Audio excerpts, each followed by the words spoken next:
narrative was, this is why Liverpool won't win the league, because we conceded a 3 against Fulham and we conceded too many chances.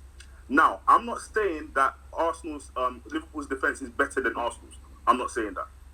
But if you look at the stats and if you look at the goals conceded, even though we've played the game less, we've conceded the same amount of goals.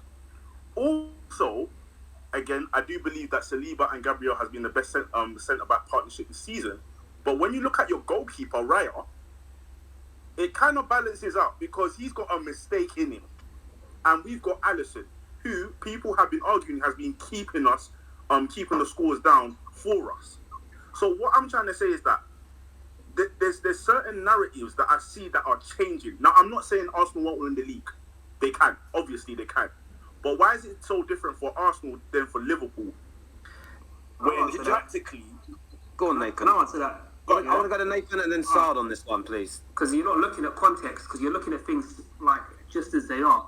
Like, if you look at what the problem with Liverpool is, no one's saying it because of the Fulham game, right? It's been the fact that you lot have consistently conceded a hell of a lot of chances.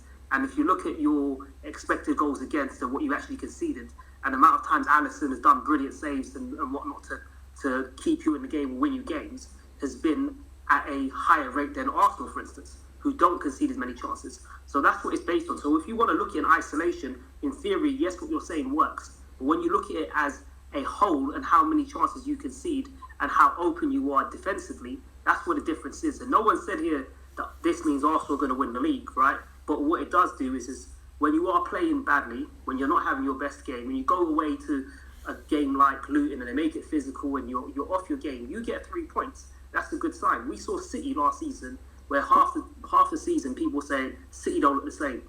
And then all of a sudden they go on and win the league, right? They go on and get results. Right? Even when they play badly, they get the results. So that's all it's about. No one's sitting there saying that this is definitely means that Arsenal are going to go out and win the league. You're not seeing. When you look at... Sorry, Dan? Saad, what's your take on what's being said here in terms of this is a game that you should be...